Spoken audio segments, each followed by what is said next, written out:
कंगालो तुम अपना पाकिस्तान बचा लो काफी है, कश्मीर को भूल बलूचिस्तान बचा लो काफी है, कश्मीर को भूल बलूचिस्तान बचा लो काफी है। मत भूलो दिल्ली में अब की बाप तुम्हारे बैठे हैं। हम कबीरा या रसखान हो जाएंगे, हम कबीरा या रसखान हो जाएंगे, शांति सद्भाव का गान हो जाएंगे। हम कबीरा या रसखान हो जाएंगे, शांति सद्भाव का गान हो जाएंगे। किंतु तिरछी नजर देश पर यदि उठी, वीर बढ़कर के कुर्बान हो जाएंगे। वीर बढ़कर के कुर्बान हो जाएंगे। नीव बलिदान है, देश प्राचीर है। इस देश के अंदर अक्सर बहस चला करती है, कोई कहता है ये देश हिंदुओं का है, कोई कहता है ये देश मुसलमानों का है। मैं कहना चाहता हूं ये देश वास्तव में है किसका? कि नीव बलिदान है, देश प्राचीर है, स्वर्ग जन्नत के जैसी ही तस्वीर है। नीव बलिदान है, देश प्राचीर है, स्वर्ग जन्नत के जैसी ही तस्वीर है। इसकी खातिर जो गर्दन कटाते रहे, इसकी खातिर जो गर्दन कटाते रहे, देश ऐसे शहीदों की जागीर है। देश ऐसे क्या बात है, देश ऐसे शहीदों की जागीर है। तो कहना चाहता हूं कि भारती को चढ़ा दो मेरे शीश को। आप सभी लोगों ने देखा पिछले कुछ वर्ष पहले हमारे 3 बेटों का शीश पड़ोसी मुल्क पाकिस्तान ने काट कर रख लिए। मैंने एक कल्पना करने की कोशिश की कि जब बिना शीश के शव माता के दरवाजे तक पहुंचे होंगे तो क्या पीड़ा रही होगी उन शहीदों की। कि भारती को चढ़ा दो मेरे शीश को, शत्रुओं से लड़ा दो मेरे शीश को।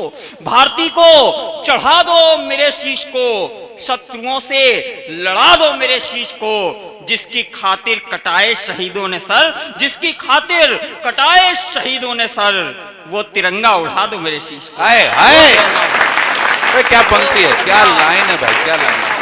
एक बार जोरदार तालियां इस लाइन के लिए, बहुत अच्छे विख्यात। वर्दी पहने हुए जो हमारे साथी यहाँ पर बैठे हुए हैं, 4 पंक्तियां कहना चाहता हूँ। इस देश में जेएनयू के माहौल हैं, इस देश में तमाम सारे शाहीन बाग के माहौल हैं, तमाम सारी ऐसी चीजें हैं जो देख के अच्छी नहीं लगती। लेकिन कौन सी ऐसी पॉजिटिविटी है, कौन सी ऐसी सकारात्मकता है जिसको देखकर ये देश निश्चिंत रहता है कि इस दिए में अभी बातियां हैं बहुत, देश के वास्ते पातियां हैं बहुत। इस दिए में अभी बातियां हैं बहुत, देश के वास्ते पातियां हैं बहुत। ऐ तिरंगे तो निश्चिंत होकर फहर, ऐ तिरंगे, ऐ तिरंगे, ऐ तिरंगे तो निश्चिंत होकर फहर। सरहदों पर अभी छातियां हैं बहुत, सरहदों पर अभी छातियां हैं बहुत।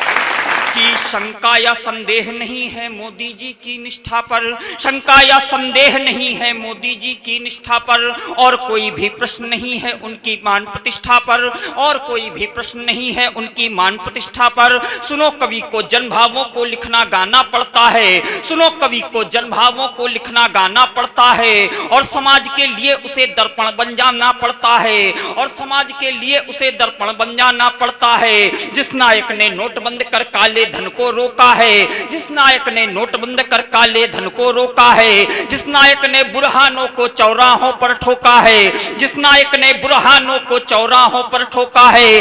हाँ, जिसने अभियान दिया है स्वच्छ स्वस्थ भारत वाला, हाँ निर्भय हो कहता हूं उसको भारत का रखवाला।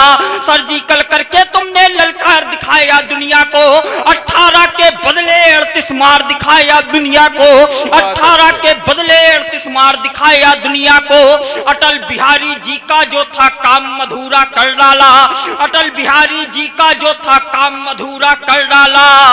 वीर मुखर्जी जी का सपना तुमने पूरा कर डाला। वाह वाह वाह, विख्यात, वाह। मैं प्रणाम करता हूं आपके इस प्रेम को भी, बिल्कुल बिल्कुल, देशभक्त श्रोताओं को शानदार सुन रहे हैं, शानदार सुन रहे हैं। कि अटल बिहारी जी का जो था काम अधूरा कर डाला, अटल बिहारी।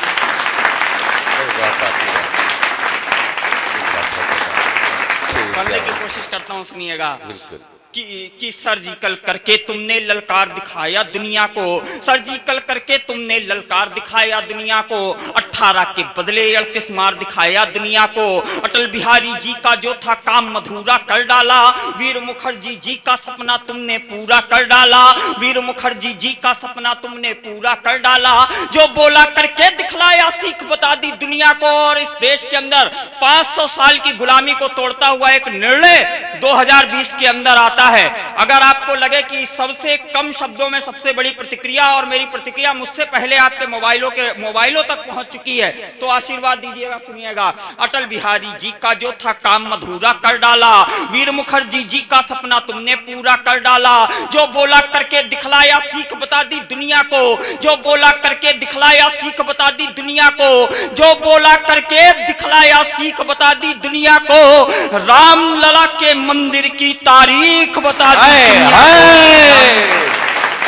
जय हो जय श्री राम भैया, विख्यात, जिंदाबाद जिंदाबाद जिंदाबाद जिंदाबाद। जो है सब उड़ा दो, कोई दिक्कत नहीं है, बहुत अच्छे। रामलला के मंदिर की तारीख बता दी दुनिया को। भाई क्या क्या लाइन है। रामलला के मंदिर की तारीख बता दी दुनिया को। 2 विधान और 2 प्रधान वाली तहरीर मिटा डाली। तहरीर का अर्थ लिखावट होता है। एक और निर्णय ऐसा होता है जिसके ऊपर एक पंक्ति में मैं टिप्पणी करने की कोशिश करता हूं। बुद्धिजीवी लोग बैठे हैं, बहुत बात करने की आवश्यकता नहीं है। कि 2 विधान और 2 प्रधान वाली तहरीर मिटा डाली, 2 विधान और 2 प्रधान वाली तहरीर मिटा डाली। 6 सालों में 70 सालों वाली पीर मिटा डाली, 6 सालों में 70 सालों वाली पीर मिटा डाली। अब सेना को खुली छूट दो, पत्थरबाज मिटा डालो, अब सेना को खुली छूट दो, पत्थरबाज मिटा डालो। देशद्रोह में उठने वाली हर आवाज मिटा डालो, देशद्रोह में उठने वाली हर आवाज मिटा डालो। सेना को करने दो जो भी करना चाहे घाटी में। और एक बार फिर ऊर्जा इकट्ठी करना कि सेना को करने दो जो भी करना चाहे घाटी में, सेना को करने दो जो भी करना चाहे घाटी में, सेना को करने दो जो भी करना चाहे घाटी में। माटी से जिसको नफरत हो उसे मिला दो माटी में। माटी में जिंदाबाद, विख्यात, जिंदाबाद। माटी से जिसको नफरत हो उसे मिला दो माटी में, माटी से। और कहना चाहता हूं, वो जिस दिन धारा 370 हटाई गई, हमारा पड़ोसी देश जिसके पास टमाटर खाने के पैसे नहीं है, जिसकी आवाम के पास इतना पैसा नहीं है कि वो टमाटर खा सके, उन्होंने भारत को धमकी दी। उन्होंने कहा अगर भारत ने 370 के साथ कोई छेड़खानी करी तो हम भारत के ऊपर परमाणु हमला कर देंगे। मुझे तो याद आता है, आदरणीय भैया पातीराम जी बैठे, मुझे तो याद आता है वो पाकिस्तान के अंदर दादा एक कुतिया ने 8 पिल्लों को जन्म दिया। वो सारे पिल्ले पैदा होते ही बोलने लगे पाकिस्तान जिंदाबाद, पाकिस्तान जिंदाबाद, पाकिस्तान जिंदाबाद। अभी आश्चर्यजनक घटना देखी गई कि कुतिया के पिल्ले पाकिस्तान जिंदाबाद बोलते हैं। तो पाकिस्तान के प्रधानमंत्री इमरान खान साहब को फोन किया गया। इमरान खान उस समय अमेरिका के दौरे पर गए हुए थे। उन्होंने कहा ठीक है, वापिस आकर के देखता हूँ। 8 दिन बाद इमरान खान वापिस पाकिस्तान आए। उन्होंने अपने सेक्रेटरी से कहा कि चलो देखते हैं कौन से पिल्ले हैं जो पाकिस्तान जिंदाबाद बोलते हैं। जब इमरान खान वहां पर पहुंचे तो देखा वो पिल्ले बोल रहे थे हिंदुस्तान जिंदाबाद, हिंदुस्तान जिंदाबाद, हिंदुस्तान जिंदाबाद। अब इमरान खान को बड़ी जोर का गुस्सा आया। उन्होंने अपने सेक्रेटरी को एक जोरदार तमाचा लगाया। बोले क्यों रे, मुझसे झूठ बोलता है? तूने तो कहा था ये पिल्ले पाकिस्तान जिंदाबाद बोलते हैं, मगर ये तो हिंदुस्तान जिंदाबाद बोल रहे हैं। तो एक उत्तर दिया था इमरान खान के सेक्रेटरी ने। और अगर मेरा उत्तर आपको सही लगे तो इसे अपने साथ अपने घर ले जाइएगा। उसने कहा था कि मेरे हुजूरे आला, मेरे मुल्क के स्वामी, मैंने सूचना आपको सही दी थी, लेकिन आपको आते आते जरा देर लग गई। आपके आते आते इस कुतिया के पिल्लों की आंखें खुल गई, और जिनकी आंखें खुल जाती हैं वो कभी पाकिस्तान जिंदाबाद नहीं बोलते, हमेशा हिंदुस्तान जिंदाबाद बोलते हैं। तो कहना चाहता हूं कि जब ऐसा देश हमको परमाणु बम हमले की धमकी देता है तो मुझे नहीं लगता है वीर रस के कवियों का विषय है, ये तो हास्य का विषय हो जाता है। तो मैं 4 पंक्तियां हास्य व्यंग में निपटाने की कोशिश करता हूं। सुनिएगा कि सुनो मियां तुम गन्ना गेहूं, दादा पहली बार आपके सामने पढ़ रहे हैं, सुनिएगा कि सुनो मियां तुम गन्ना गेहूं धान बचा लो काफी है, सुनो मियां तुम गन्ना गेहूं धान बचा लो काफी है, सुनो मियां तुम गन्ना गेहूं धान बचा लो काफी है, मोदी योगी अमित शाह से जान बचा लो काफी है, है। मोदी योगी अमित शाह से जान बचा लो काफी है। कंगालो तुम अपना पाकिस्तान बचा लो काफी है। कंगालो तुम अपना पाकिस्तान बचा लो काफी है। कश्मीर को भूल बलूचिस्तान बचा लो काफी है। कश्मीर को भूल बलूचिस्तान बचा लो काफी है। कश्मीर को भूल बलूचिस्तान बचा लो काफी है। जा करके आतंकवाद के ठेकेदारों से कह दो। ये 2014 में मैंने ये पंक्तियां किसी संदर्भ में लिखी थी और इस दावे के साथ पढ़ता हूं कि आपके मोबाइल के स्क्रीन तक है, किसी ना किसी रूप में जरूर पहुंची होगी। मैं पढ़ता हूं, सुनिएगा। स्वागत विख्यात। कि जा करके आतंकवाद के ठेकेदारों से कह दो, जा करके आतंकवाद के ठेकेदारों से कह दो, लश्कर वश्कर हुजी वूजी के सरदारों से कह दो, लश्कर वश्कर हुजी वूजी के सरदारों से कह दो, माना भारत में जहरीले सांप तुम्हारे बैठे हैं, माना भारत में जहरीले सांप तुम्हारे बैठे हैं, माना भारत में जहरीले सांप तुम्हारे बैठे हैं, मत भूलो दिल्ली में अब की बात तुम्हारे बैठे हैं, मत भूलो दिल्ली में। और साहब वो अकेला पाकिस्तान ही नहीं है, एक और हमारा ऐसा पड़ोसी देश है जो हमको समय समय पर परेशान करता आया है। दादा ने बताया कि वहाँ के लोगों की हाइट कम रहा करती है। हम तो अक्सर ऐसा बोल देते हैं कि वो हमको आंख दिखाता है, लेकिन वास्तव में वो किसी को आंख दिखा ही नहीं सकता, क्योंकि उनके यहाँ एक वयस्क इंसान की आंखें भी उतनी ही खुल पाती हैं जितनी हमारे यहाँ छोटे छोटे बच्चों की खुली रहती हैं।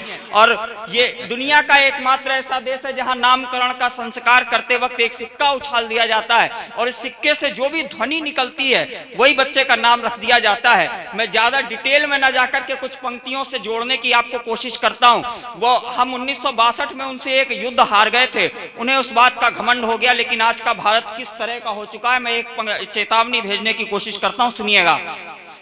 कि बौनी सेना बढ़ आई थी भारत की सीमाओं तक, उनका अतिक्रमण पहुंचा था अरुणाचल के गांव तक, दुष्ट चीन सस्ती तकनीकी सैन्य शक्ति पर मत भूलो, तब के भारत में अंतर है मत भूलो, श्वेत कपोतों वाला भारत पृथ्वी अग्नि उड़ाता है, ब्रह्मोसों से राफेलों से अंबर तक थर्राता है, अरे तुम ड्रैगन होगे, तुम ड्रैगन होगे, हम निगला करते हैं दिनमानों को, तुम ड्रैगन होगे, हम निगला करते हैं दिनमानों को, शक्ति भान जब हो जाएगा बल भूले हनुमानों को, मान सरोवर वाला मसला हल पुख्ता हो जाएगा, 62 वाला जो हिसाब है वो चुकता हो जाएगा। 62